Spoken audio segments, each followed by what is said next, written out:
네, 안녕하세요. 플랜 V 대선 테마 첫 번째 에피소드 방송을 시작할게요. 저는 주식과 낚시를 좋아하는 김프로입니다. 제가 가장 좋아하는 테마는 바로 대선 테마인데요. 대선 테마를 좋아하는 이유는 수익률이 시원시원해요. 한번 터지면 대박이 난다고 하죠. 그래서 좋아하고요. 근데 대선 테마가 우리들이 어렵게 느껴지는 이유는 간단합니다. 5년이에요, 5년. 5년마다 한 번, 고작 한 번 와요. 그렇기 때문에 막연해요. 5년을 겪어야지 다음 대선 5년을 매매 가능해요. 이게 무슨 말이냐면은 10년의 경험이 필요하다는 거예요. 아니, 어떻게 처음 대선주를 매매하는데 처음부터 대박을 내고 성공을 하겠습니까? 그거는 어려워요. 물론 감각적이고 아주 센스가 있으신 분들, 아주 특출나게 타고나신 분들은 가능할지 모르겠어요. 근데 저 같은 평민들은 힘들죠. 근데 문제는 이 10년이잖아요. 이 10년을 어떻게 투자해요? 어떻게 지켜보고 있습니까? 그런 것들을 제가 도와드리려고요. 어떻게 도와드리냐면은 간접 체험을 해드릴 거예요. 제가 지금 올해로 주식한 지 18년 차거든요. 18년 동안 4번의 대선을 겪어요. 다가오는 22년 20대 대선이죠. 20대 대선까지 포함하면 이제 이번이 4번째예요. 그래서 제가 경험을 했던 것들, 저는 17대 대선은 구경만 했고요. 18대 대선, 그리고 19대 대선은 매매를 합니다. 그리고 지금 20대 대선 관련 매매하고 있어요. 그래서 제 과거의 경험, 그러니까 오늘 시간은 18대와 19대에 경험했던 것들을 토대로 20대 대선을 어떻게 준비해야 하는가, 이렇게 방향을 잡고 제가 방송을 할 생각이고요. 그리고 거기에 적합한 종목도 들고 왔어요. 안철수 관련주를 들고 왔어요. 안랩과 써니가 전자가 있죠. 이걸 들고 온 이유는 간단해요. 대선 테마는 인물이나 정책 이 둘 중 하나로 보통 엮여요. 근데 인물주라고 해서 뭐 별의별 이유로 다 갖다 붙입니다. 지연, 학연, 혈연, 뭐 이것저것 다 껴맞춰요. 근데 안랩만큼 확실한 인물 관련주가 없어요. 왜냐? 안랩의 최대 주주가 우리 바로 안철수예요. 이거보다 확실한 재료가 있습니까? 그래서 안랩과 써니를 들고 왔고, 또 이 종목은 얼마나 재밌냐면은 18대 있죠. 18대 대선 때 엄청나게 한번 파란을 일으키며 울고 먹어요. 그리고 19대 대선 때도 울고 먹어요. 엄청 울고 먹죠. 그리고 이번에 지금 20대 대선 하고 있잖아요. 또 울고 먹으려고 준비하고 있습니다. 하는 짓이 똑같아요. 예. 그래서 이 종목을 들고 왔어요. 그래서 처음 하시는 분들 5년 구경해보고 5년 매매해보고, 저처럼 시행착오 겪으시지 말고 제가 여러분들의 시간을 단축시켜 드릴게요. 도움을 드려볼게요. 그래서 저랑 같이 이 18대 대선에 19대 대선, 20대 대선까지 앞으로 포함되는 안철수 관련주를 한번 분석하고 한번 공부해 보죠. 그리고 이제 이런 것들을 하시면은 다른 건 모르겠어요. 근데 분명히 도움이 될 거예요. 어떤 도움이 되냐면은 적어도 감을 좀 잡으실 수 있을 거예요. 뭐 거두절미하고 일단 종목을 보면서 설명해 드릴게요. 근데 종목 설명해 드리기 앞서서 간단하게 제가 하는 매매 기법이라고 해야 되나요? 패턴이 있어요. 그거를 간단하게 설명해 드릴게요. 화면을 잠깐 바꿔볼게요. 매매 기법 간단하게 설명해 드릴게요. 매매 기법은 제가 사용하는 것들은 많아요. 근데 이제 방송을 위해서 좀 쉽게 여러분들이 이해하실 수 있게 눈에 들어오게 설명할 수 있는 방법을 생각하다가 자주 쓰는 방법 중에 하나를 바로 박스 매매 기법이에요. 저는 이렇게 박스를 잡고 차트를 설명해 드릴 거예요. 그리고 목표가는 이 박스의 중간값 있죠? 이 중간값의 2배치나 3배치를 잡고서 매매를 합니다. 이런 형식으로 제가 방송, 이제 써니전자 있죠? 이 차트는 이제 화천기계 차트인데, 화천기계가 아니라 이제 오늘 방송은 써니전자이기 때문에 써니전자 차트를 보면서 설명해 드릴게요. 다음은 써니전자인데요. 써니전자를 대한민국 주식하시는 분들 모르면은 사실 간첩이죠. 안랩이랑 써니전자 모르는 분들은 이제 주식한 지 정말 얼마 안 되신 분들이거나, 예, 그런 분이지 않고서는 한 번쯤은 들어본 안철수 테마의 정말 명실상부 대장주죠. 안철수 안랩과 써니전자. 근데 이제 써니전자를 들고 온 이유는 이 종목이 참 재밌거든요. 제가 이 종목 매매한 지는 정말 오래됐는데, 이때죠. 이게 지금 크게 총 두 번을 울고 먹었습니다. 이렇게. 근데 지금 이번에 세 번째로 울고 먹을까 말까, 지금 그러고 있는데, 이 첫 번째 울고 먹었을 때, 이때는 제가 구경만 했어요. 예. 아, 야, 뭐 이런 게 다 있냐. 뭐 200원짜리가 10,000원까지 가고 뭐 이런 게 다 있냐. 근데 이 두 번째는 제가 이제 실력이 조금 붙었을 때였기 때문에 여기서는 제가 매매를 합니다. 아까 말씀드린 것처럼 이렇게 박스가 완벽하게 잡혀 있었고, 이 박스를, 이게 제 기억으로는 주봉에도 이게 월요일일 거예요. 볼까요 한번? 예, 월요일 맞죠. 이 월요일 시작부터 상한가를 가서 주봉에도 갭이 뜨면서 제가 좋아하는 그 매수 신호가, 저는 이걸 매수 맥점봉이라고 하는데, 이 봉이 떴거든요. 이 봉이 떠서 상한가 간 날은 못 샀어요. 상한가 간 날은 상한가 그냥 이게 이날 왜 못 샀냐면은, 여기서 시작했네, 박스 위로 돌파했네 해서 시가에 따라 붙으면은, 아니 음봉 두들겨 맞아가지고 깨지면 어떡하려고. 예, 그런 경우도 많아요. 그래서 저는 항상 종가까지 봐요. 아무리 빨리 들어가도 오후장까지는 봅니다. 오전에는 안 들어가고요. 그래서 요맘때 제가 사요. 예, 며칠 동안 먹고 마음 졸이고 있습니다. 그리고 그 당시 이제 중간값, 여기에서 2배에서 3배라고 봤잖아요. 그래서 저는 3배를 봤어요. 그래서 뭐 한 2,300원 3배면은 한 6,900원, 한 7,000원 좀 나오잖아요. 그래서 7,000원. 그래서 딱 이 7,000원대에서 딱 매도하고 나옵니다. 아주 그냥 깔끔했어요. 제가 박스 매매를 왜 좋아하냐면은,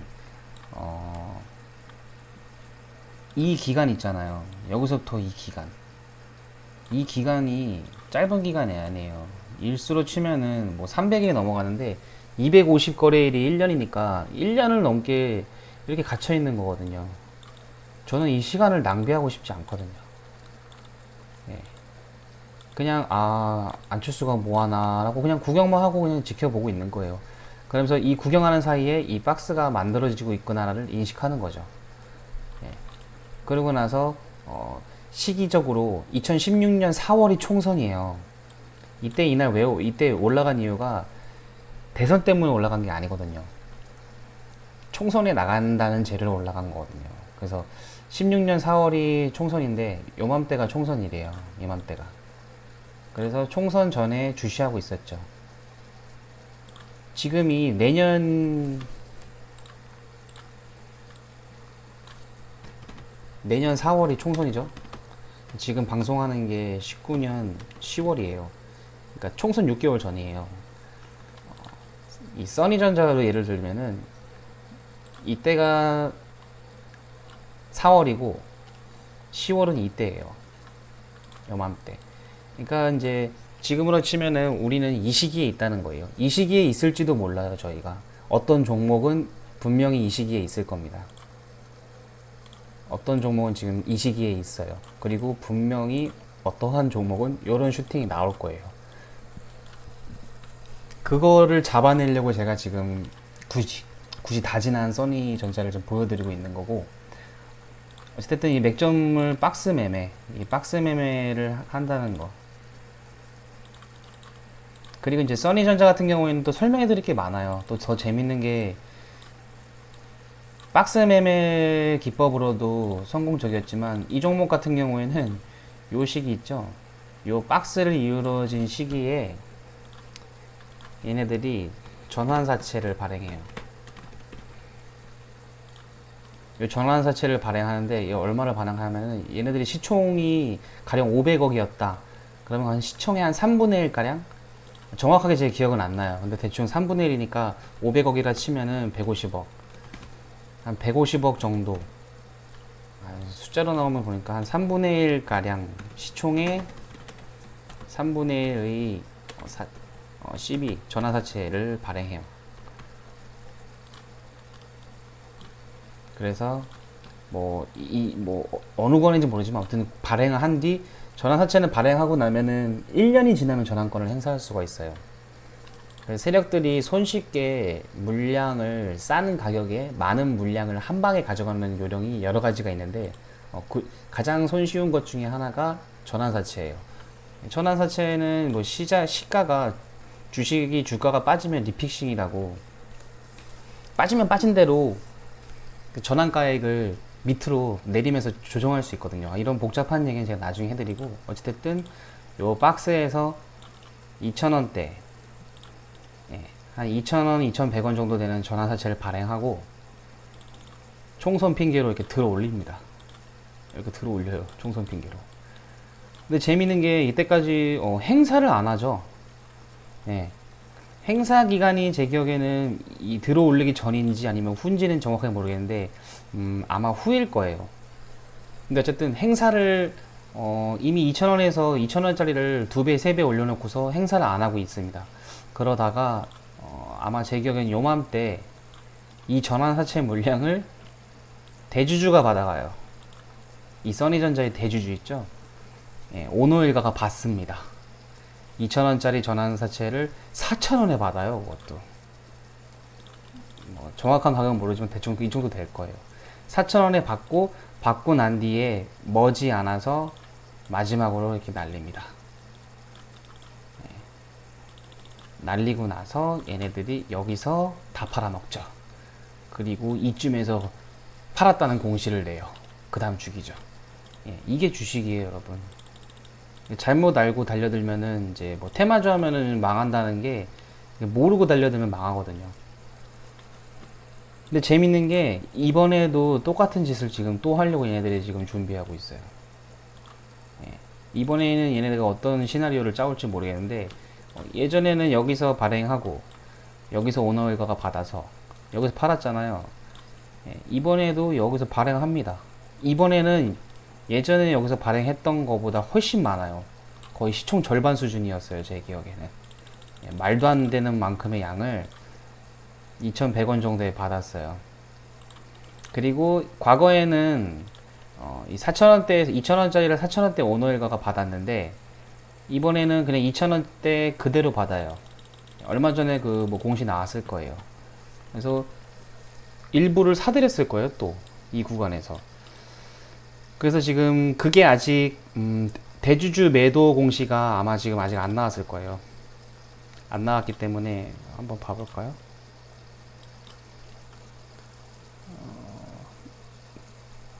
네, 아직은 안 나왔어요. 안 나왔기 때문에 들고 있는 거죠. 오너일거가 지금 언제 터질지 모르는. 그리고 지금 1년이 지났어요. 발행한 지 1년 지났기 때문에 전환권 행사할 수 있습니다. 예.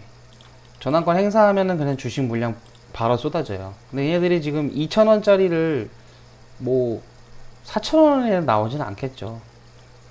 뭐 정확하게 어떻게 될지 모르지만 보통은 적어도 3배 이상, 3, 4배 자리에서 팔아 넘깁니다. 많이 양보해도 2배 자리에서 팔아 넘겨요, 보통. 그래서 지금 써니전자도 아주 수상한 종목으로 주시하고 있는 종목이에요. 이맘때 전환사채 발행했고, 그리고 무엇보다도 이제 저는 박스 매매를 한다고 했잖아요. 이 종목만큼 박스가 잘 잡혀 있는 종목이 없어요. 이 과거에 이 박스가 그대로 재탕이 됩니다. 요 박스 자리 그대로 유효하고, 그리고 이제 요즘 최근에는 이제 새롭게 박스가 형성됐어요. 짧은 구간, 이 구간으로 형성이 됐습니다.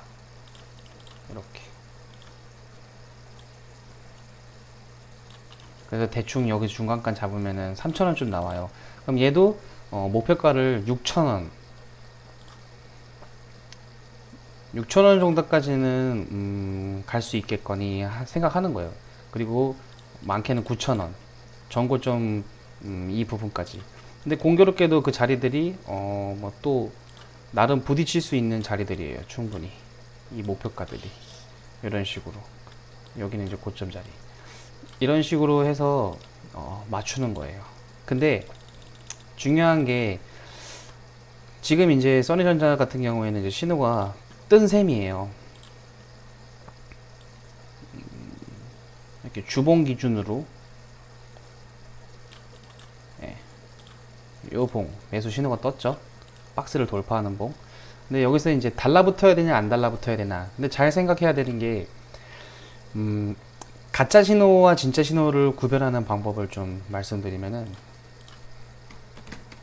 신호, 진짜 신호. 이 가짜 신호와 진짜 신호를 구별하는 거는 간단해요. 이 차트를 보고 재료를 같이 보면 돼요. 차트와 재료를 같이 보시면 됩니다. 그러니까 차트에서 박스 매매 그리고 매수 맥점 봉이 출현해도 재료를 함께 봐야 합니다. 지금 이 신호가 뜬 이후로 이게 왜 떴냐면은 안철수가 복귀설? 예, 복귀설로 그렇게 된 거예요. 글쎄요. 복귀설은 좀 재료가 약해요. 한국행 비행기를 탔다. 탔어. 뭐 이 정도는 돼야죠, 적어도. 지금 독일에서 지금 한참 안 오잖아요. 한국행 비행기를 탔어. 이 정도 재료는 나오는 상황에서 뭔가 좀 받쳐준다. 그러면은 괜찮지. 근데 지금 이것도 저것도 아니고, 또 이번에 앞전에는 이렇게 지금 주가를 이렇게 뺀 이유가, 나 정치할 생각 없다. 나는 뭐 그 말 하나 때문에 뺐잖아요. 네. 제가 봤을 때는 지금 겁 없이 어떻게 될지도 모르는 불확실한 상황에서 제가 봤을 때는 여기서 개인들이 많이 붙은 것 같아요. 예. 개미들이 많이 샀으니까 이제 떨궈내는 것 같아요. 하지만 안철수가 특별하게 큰 잘못을 하지 않는 이상 이 종목 같은 경우는 지금 박스가 확실히 잡혀 있습니다. 예. 이 박스는 유효해요.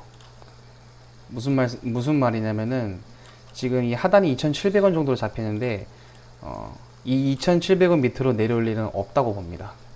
만약에 온다 그러면은 딱 하나만 체크하면 돼요. 그때도 재료만 체크하면 되는데 제가 경험상 이거는 안 깨진다고 봐야 돼요. 그리고 깨진다. 만약에 깨지면은 이거는 가짜 신호.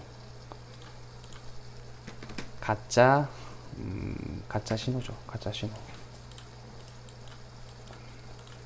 그래서 이 종목은 이렇게 박스 제가 잡아 드린 이 박스를 기억하시고 평단을 이 중간값 한 3,100원 전으로만 평단을 들고 계시면은 전혀 문제될 거 없어요. 예. 뭐 써니전자는 또 말씀드릴 게 많지만 일단 이 정도까지만 해드릴게요. 네, 다음 종목은 안랩인데요. 뭐 아까 원래는 진퉁은 안랩이에요. 저는 뭐 써니전자는 뭐 앞전에도 제가 매매를 좀 나름대로 비중 있게 비중을 좀 실어서 매매했던 종목은 안랩이었고요.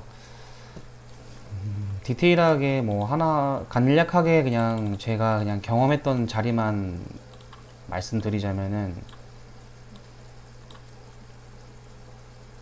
이제 이맘때 써니 이때가 아마 4월 4월 이때가 4월이니까 총선이 이맘때고요. 그리고 이제 10월 지금 우리로 치면 우리는 한 요맘때 있는 거예요. 근데 이제 총선 재료로 이제 이렇게 들어 올라갑니다.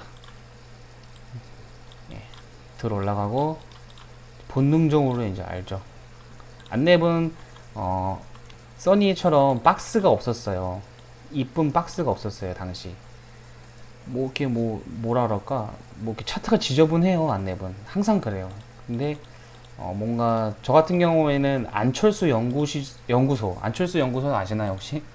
안철수 연구소 시절부터 이 종목을 매매했었어요. 이때 리만 사태 이후로 리만 사태 바닥 찍고서 올라왔을 때 저는 제가 매매한 거는 안철수를 10,000원대부터 매매를 했습니다. 이맘때부터 매매해서 그래서 이때 눈에 쩍 부러지게 쳐다보만 보고 있었던 기억이 나요. 이야, 이게 이렇게 올라와? 구경만 했어요 이때는. 근데 이때는 구경만 하지 않았고요. 본능적으로 이 자리가 아무튼 저는 이 자리에서 사고 먹고 나왔는데 여기서는 많이 못 먹고 몇십 프로밖에 못 먹고 나왔어요. 근데 이 자리가 중요한 게 아니라 이 자리는 제가 잡아내요. 이 자리는 이제 박스가 잡혀요.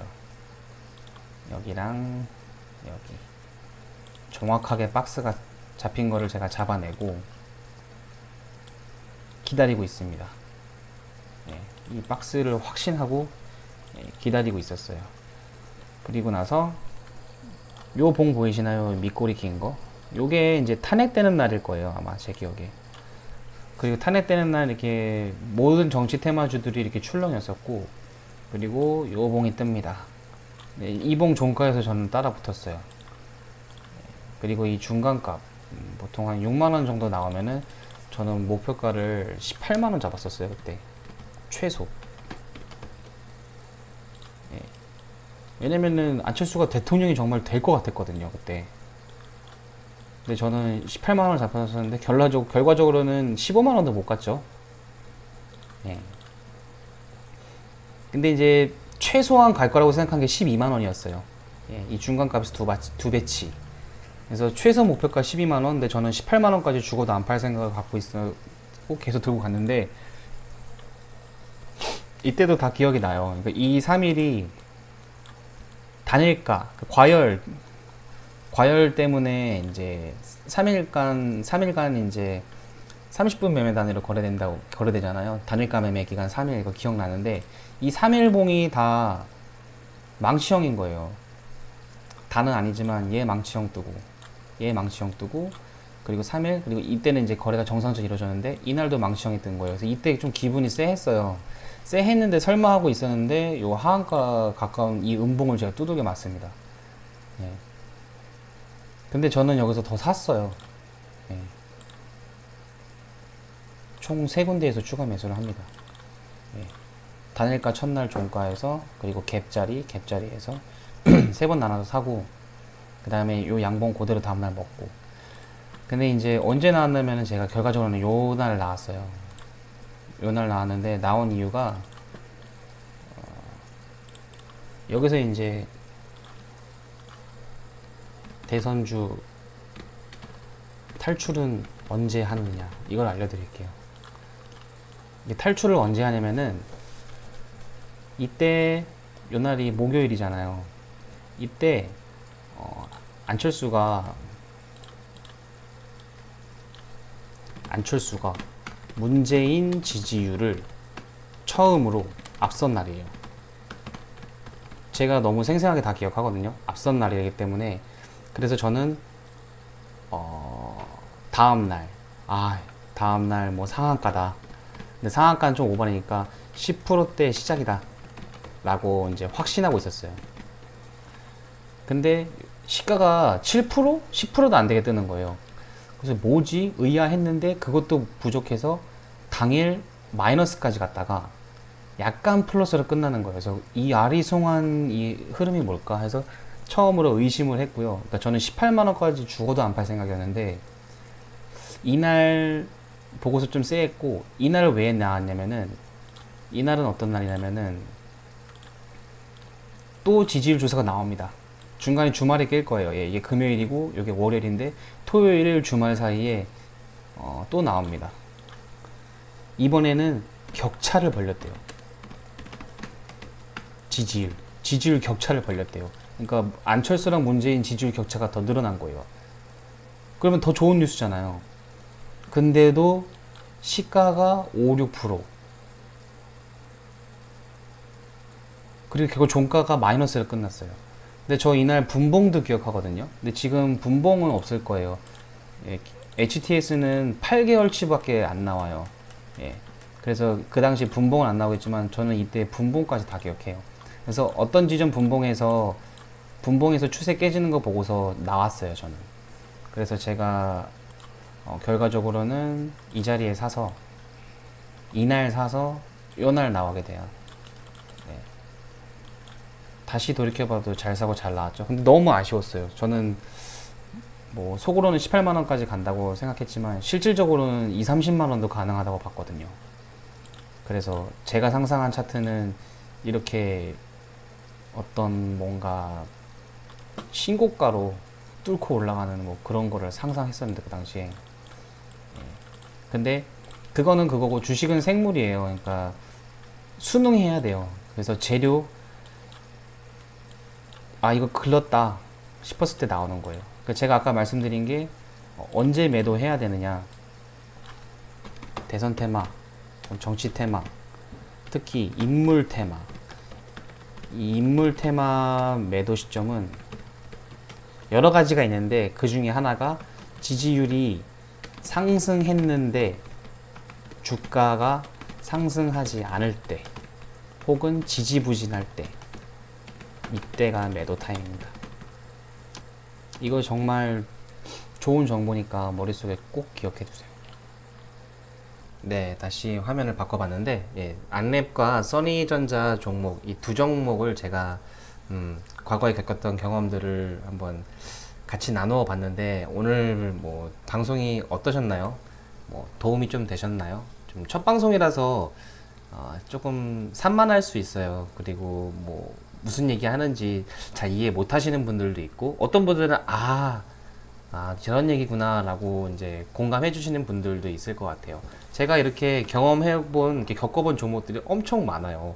오늘 첫 방송에 다 보여드릴 수는 없고 또 아까 잠깐 뭐 박스 매매하는 뭐 이런 거에 대해서 잠깐 설명해 드렸지만 상황에 따라서 다 다르게 적용되거든요. 사실 주식에 통용되는 완벽한 법칙은 없거든요. 그래서 이제 그런 것들은 이제 추후에 뭐 다른 방송을 만들어서 할 생각이고 일단 오늘은 첫 번째 에피소드 대선 테마 그리고 안내과 써니를 분석하면서 첫 시간을 가져봤습니다. 네, 지금까지 시청해 주셔서 감사하고요. 여러분 구독과 좋아요 꼭 눌러주시고 저에게 큰 힘이 됩니다. 다음에 찾아뵐게요. 잠깐만요. 제가 정말 사랑하는 제 딸내미가 할 말이 하나 있다고 하네요. 여러분 사랑합니다. 구독과 좋아요 눌러주세요. 꼭!